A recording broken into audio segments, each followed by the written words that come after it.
சாதிக்கு கீழே ஒரு சாதி.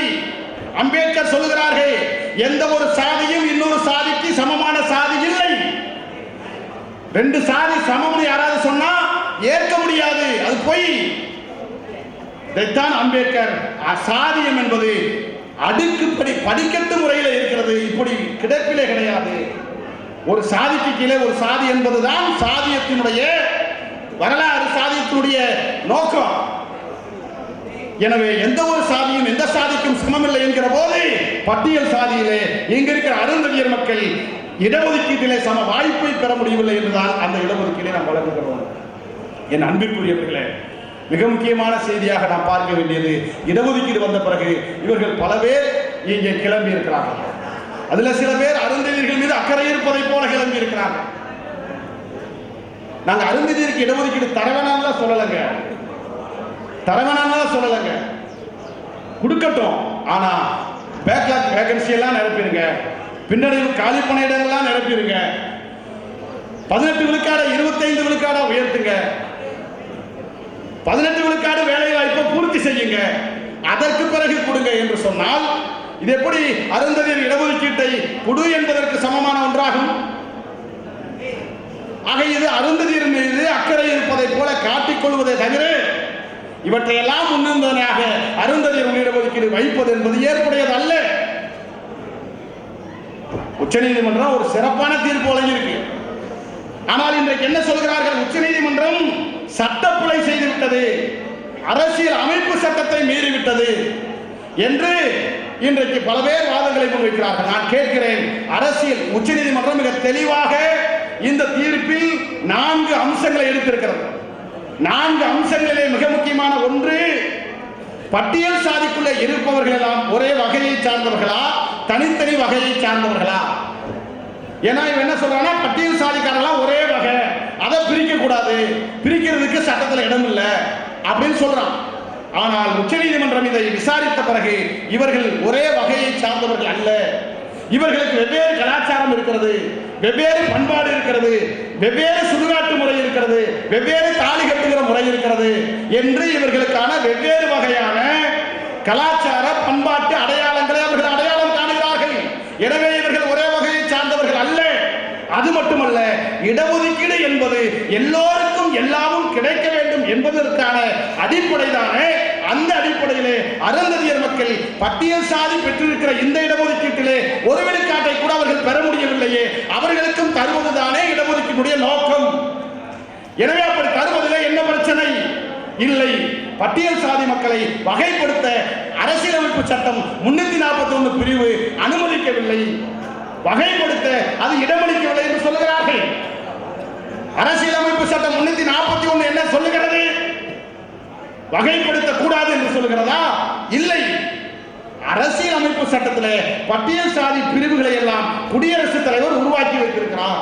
எனவே குடியரசுத் தலைவருடைய அந்த விருப்பம் இல்லாமல், அந்த குடியரசுத் தலைவருடைய பரிந்துரை இல்லாமல் ஒரு சாதியை சேர்ப்பதற்கோ நீக்குவதற்கோ கூடாது என்று அரசியலமைப்பு சட்டம் 341 சொல்லுகிறது.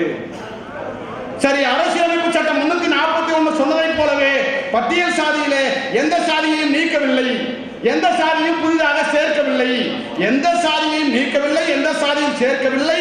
அந்த பட்டியல் சாதிக்குள்ளாகவே இருக்கிற அருந்ததியர் மக்களுக்கு 3 விழுக்காடு முன்னுரிமை அடிப்படையிலே இடஒதுக்கீடு வழங்கப்பட்டிருக்கிறது. இது அரசியலமைப்பு சட்டத்தை மீறியதாக இல்லை. அது மட்டுமல்ல, இந்தியாவினுடைய வரலாறுகளை தெரியாமல் பேசுகிறார்கள். இந்தியாவினுடைய அரசியல் அமைப்பு சட்டம் முதல் திருத்தம் எப்பொழுது ஏற்பட்டது? தந்தை பெரியாருடைய போராட்டத்திற்கு பிறகு இந்தியாவினுடைய முதல் அரசியல் அமைப்பு சட்டம் திருத்தப்பட்டது. எந்த அடிப்படையில் என்று சொன்னால், கல்வியிலே, வேலை வாய்ப்பிலே பின்தங்கி இருக்கிற பிற்படுத்தப்பட்டவர்களுக்கும் பட்டியல் சாதி மக்களுக்கும் இடஒதுக்கீடை தரக்கூடிய அளவிலே சட்டத்தை திருத்தத்தை கொண்டு வந்தார்கள். அந்த சட்ட பிரிவு தான் 15, 16 என்கிற பிரிவுகள். அந்த பிரிவுகள் தெளிவாக பட்டியல் சாதியிலே பின்தங்கி இருக்கிறவர்களுக்கு இடஒதுக்கீடு வழங்கலாம் என்று சட்டம் சொல்லுகிறது. எனவே அரசியலமைப்பு சட்டம் 341 தடையாக இல்லை. தமிழகத்தில் திருத்தப்பட்ட பிரிவு 14, 15, 16 என்கிற பிரிவுகளும் இதற்கு உறுதுணையாக இருக்கிறது. எனவே சட்ட மீறல் இதில் இல்லை. பிற என்ன கோட்பாடு? ஏன்னா சட்ட article 341, article 14th 15th constitution அப்படின்னு ஏதோ இங்கிலீஷ்ல 2-3 வார்த்தையை போட்டா வெள்ளக்காரனா நீ? கான்ஸ்டியூஷன் எங்களுக்கு தெரியாதா? ஆர்டிகல் எங்களுக்கு தெரியாதா? ஆர்டிகல் 341 என்ன சொல்லுன்னு எங்களுக்கு தெரியாது. ஆர்டிகல் 14th 15th 16th என்ன சொல்கிறது என்று எங்களுக்கு தெரியாது. சட்ட விவாதம் வைத்துக் கொள்வோமா அல்லது சமூக நீதி அடிப்படையில் விவாதித்து பார்ப்போமா? அதான் நான் அன்னைக்கே சொன்னேன், இந்த சட்டத்தை தெரியாம எங்க அப்பன் தாத்தன் காலம்னா கை நாட்டா இருந்திருக்கலாம். இன்னைக்கு சட்டமே நான் போடுற சட்டம் மாதிரி, சட்டமே நான் போடுற சட்டம் மாதிரி. எனக்கு தெரியாத சட்டமே கிடையாது. உனக்கு தெரிஞ்சிருந்தா எனக்கு தெரிஞ்சிருக்காதா? அதனால இந்த சமுதாயத்தை இன்னும் ஏமாற்ற வேண்டும் என்று, குழப்ப வேண்டும் என்று யார் நினைத்தாலும் புலிகளதை வேடிக்கை பார்த்துக் கொண்டிருக்கிறார்கள் என்பதைத்தான் இங்கே நான் அழுத்தம் திருத்தமாக பதிவு செய்ய விரும்புகிறேன். கிரிமிலேயர் பூச்சாண்டி, கிரிமிலேயர் பூச்சாண்டி. நான் வெளிப்படையாகவே சொல்கிறேனே, அண்ணன் எழுத்தாளர் ரவிக்குமார் அவர்கள் ஒரு மணற்கேணி என்கிற ஒரு பதிப்பகத்திலே ஒரு புத்தகத்தை அவர் வெளியிட்டிருக்கிறார். அதுல திரும்ப திரும்ப உச்ச நீதிமன்றம் கிரிமிலேயர் என்று தீர்ப்பு வழங்கிவிட்டது, தீர்ப்பு வழங்கிவிட்டது எழுதுறாரு. உச்ச நீதிமன்றம் கிரிமிலேயர் தொடர்பாக சொன்னது தீர்ப்பு அல்ல, அது கருத்துதான். கருத்தை தீர்ப்பாக எடுக்க முடியாது, ஏற்க மாட்டார்கள். ஏன்? நான் இந்த கட்டுரையிலே கூட கேள்வி பதில் மூலமாக நான் பதில் சொல்லி இருக்கிறேன். நம்முடைய ஆட்சி திராவிட மாடல் ஆட்சி. இங்க தமிழகத்தில் பிற்படுத்தப்பட்டவர்களுக்கு கிரிமிலேயர் என்கிற கிரிமிலேயர் சிஸ்டம் பிற்படுத்தப்பட்டவர்களுக்கு வழங்கணும் என்று உச்சநீதிமன்றம் தீர்ப்பு சொன்னது. ஆனால் தமிழ்நாடு அரசு உச்சநீதிமன்றம் பிற்படுத்தப்பட்ட சாதி மக்களுக்கு கிரிமிலேயரை நடைமுறைப்படுத்த வேண்டும் என்று உச்சநீதிமன்றம் தீர்ப்பே வழங்கிய பிறகு கூட தமிழ்நாட்டில் மட்டும் பிற்படுத்தப்பட்டவர்களுக்கு கிரிமிலேயர் முறை கிடையாது, பிசிக்கே கிடையாது. இன்னொன்று எஸ்சிக்கு இதை நடைமுறைப்படுத்த முடியாது, இது தீர்ப்பு அல்ல. இன்னும் சொல்ல போனா 2 நாள்ல சென்ட்ரல் கவர்மெண்ட் உடனே அறிக்கை விட்டான், நாங்க எஸ்சியில கிரிமிலேயரை கொண்டு வர மாட்டோம் அப்படின்னு. நீ கொண்டு வந்து பாரு, சங்கியா இல்ல நாங்களாம் பார்க்கிறோம். அதனால இந்த கிரிமிலேயரை பத்தி ஏதோ தெரியாததை போல, ஏதோ பிஜேபி நாங்கள் எதிர்பார்த்ததை போல நான் ஒன்றை மாற்றம் சொல்கிறேன். இந்த சங்கிகளுக்கு சங்கு உதிர ஒரே அமைப்பு தமிழ் புலிகள் கட்சி மட்டும்தான். தமிழ் புலிகள் கட்சி மட்டும்தான் அம்பேத்கரின் வாரிசுகளாக இருக்கிறோம். தமிழ் புலிகள் கட்சி மட்டும்தான் பெரியாரின் வாரிசுகளாக இருக்கிறோம்.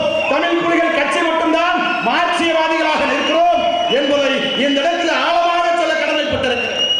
நான் கூட பல மேடையிலே சொல்லுவேன், அருந்ததியருக்கு இடஒதுக்கீட்டை பற்றி நாகை திருமணம் பேசுகிறான் என்று சொன்னால் அருந்ததியன் என்றதற்காக பேசவில்லை. நான் வேறு சாதியில் பிறந்திருந்தாலும் சக்கிலியர் மக்களுக்காக போராடுவது அடிப்படை கடமை என்கிற அடிப்படையிலே என்னுடைய முழக்கம் இருக்கும். நாங்க சாதி கட்சி நடத்தல. இங்க இருக்கிற எல்லா சாதி மக்களும் அன்பாக அரவணைப்பாக சமூக நீதியை பங்கு போட்டுக் கொள்ளக்கூடிய, ஒற்றுமையோடு வாழக்கூடிய ஒரு அரசியலை முன்னெடுக்கிற கட்சி தமிழ் புலிகள் கட்சி.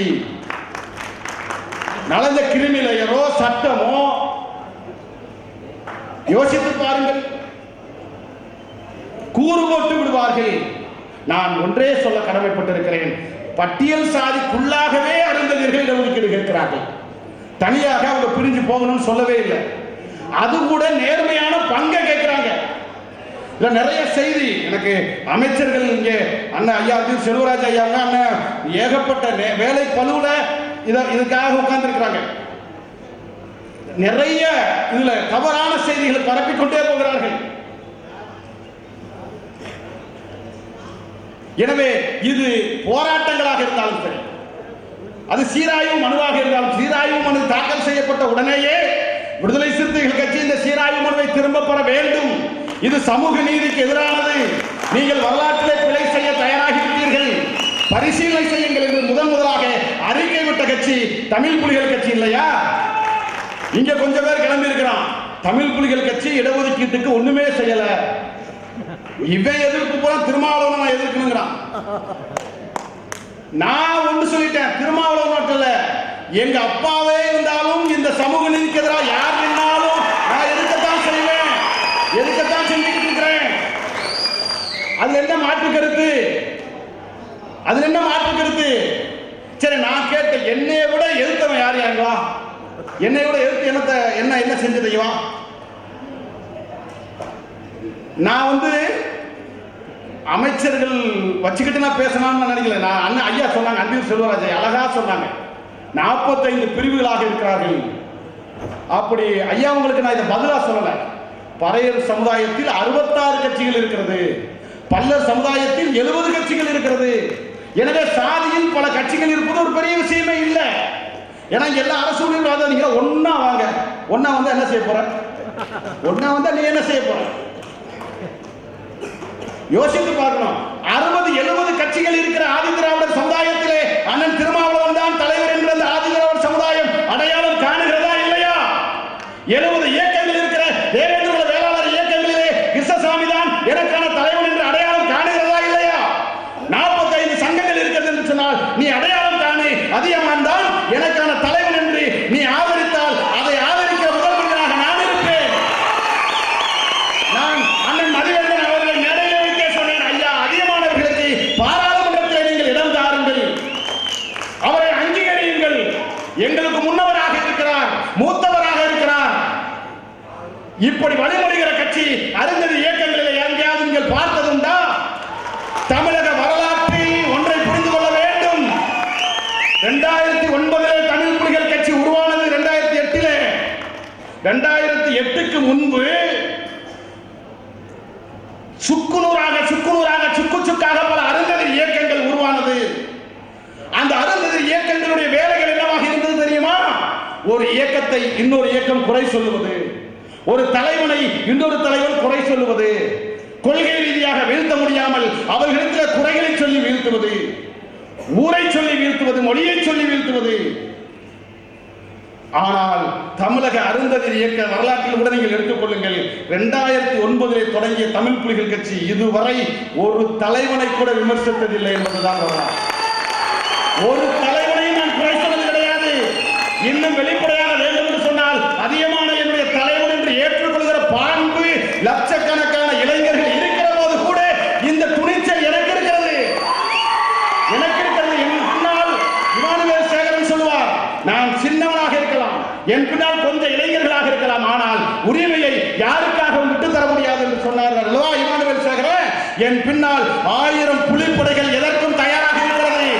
ஆனாலும் கூட எனக்கு எந்த தலக்கணமும் கிடையாது, எந்த தலக்கணமும் கிடையாது.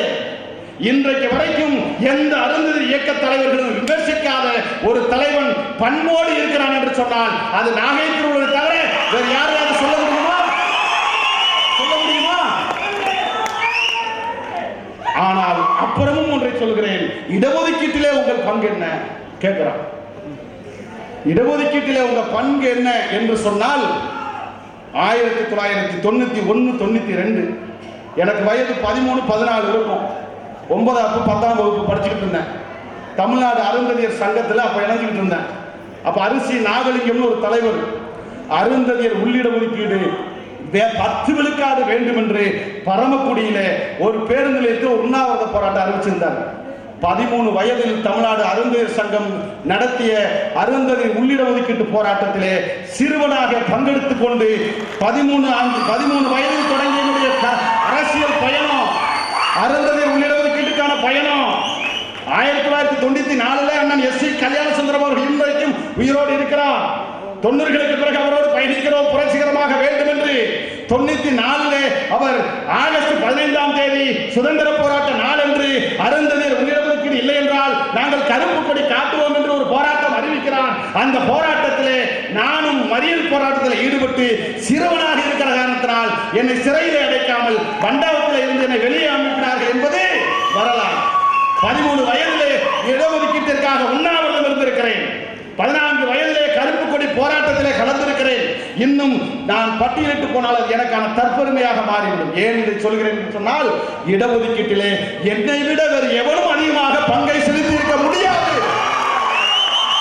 வழக்குகளை வாங்கியவன் உண்டா? சிறைக்கு போனவன் உண்டா? தொண்டைகளையே கத்தியவன் உண்டா? சேரி முழுவதும் பேசியவன் உண்டா? என் நண்பன் நீலவேந்தன் இன்றைக்கு மறைந்திருக்கிறான். நீலவேந்தனும் நானும் பிரச்சாரம் செய்யாத ஊர்கள் உண்டா? பிரச்சாரம் செய்யாத மாவட்ட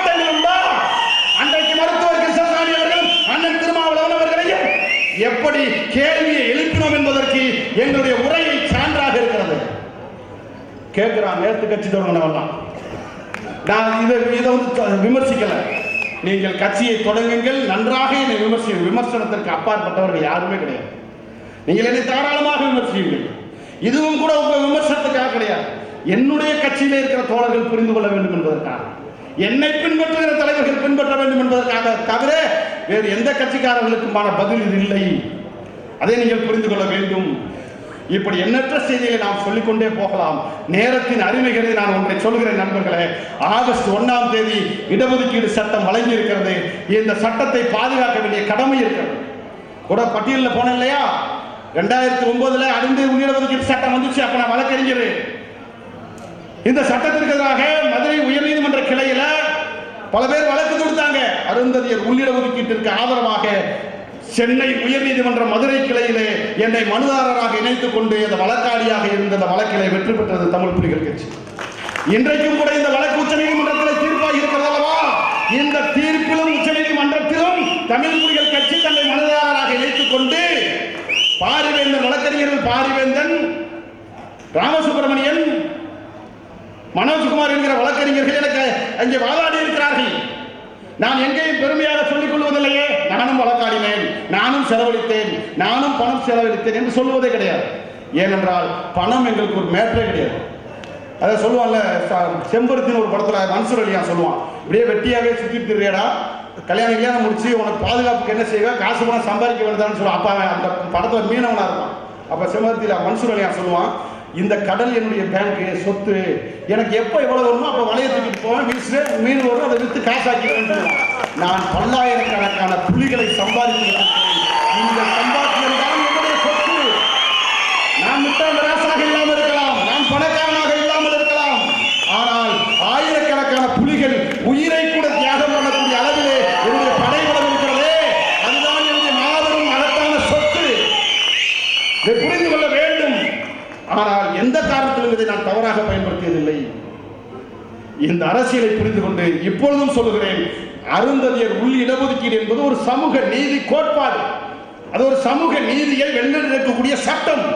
இந்த சட்டத்திற்கு யார் தடையாக இருந்தாலும், துரோகம் செய்தாலும், நேராக இருந்தாலும் அவர்களை எதிர்கொள்ளக்கூடிய ஆற்றலை பெற்றிருக்கிற ஒரே இயக்கம் தமிழ் புலிகள் கட்சி தான் என்பதை நான் புரிந்து கொள்கிறேன். எனவே இந்த அடிப்படையில் உள்ளிடஒதுக்கீட்டை பாதுகாக்கிற இந்த களத்தில் உங்களோடு நான் என்றைக்கும் இணைந்தும் இருப்பேன், தனியாகவும் நான் செயல்படுவேன்.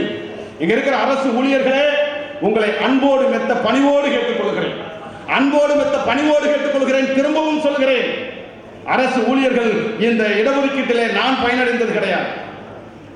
ஆனால் இங்கே பயனடைந்தவர்கள் அரசு ஊழியர்களாக இருக்கிறார்கள்.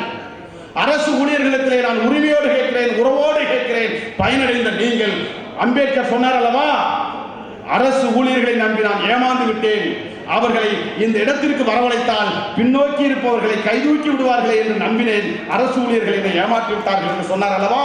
அந்த பழிச்சொல்லுக்கு அரசு ஊழியர்களே நீங்கள் ஆளாதீர்கள். உங்களுக்கு பின்னால் இருக்கிற தலைமுறையை கைதூக்கி விடுவதற்காக நீங்கள் ஒரு அமைப்பாக திரளுங்கள், நீங்கள் ஒரு இயக்கமாக திரளுங்கள், நீங்கள் ஒரு இயக்கத்திற்கு பின்புலமாக இருங்கள். நான் சொல்றேன், வெளிப்படையா சொன்னாரு. நான் டெக்ளரேஷன், ஆதி திராவிட சமுதாயத்திலே, பழைய சமுதாயத்தில் இருக்கிற அரசு ஊழியர்கள் துணிச்சலாக நான் சிறுத்தை என்று சொல்கிறார்கள்.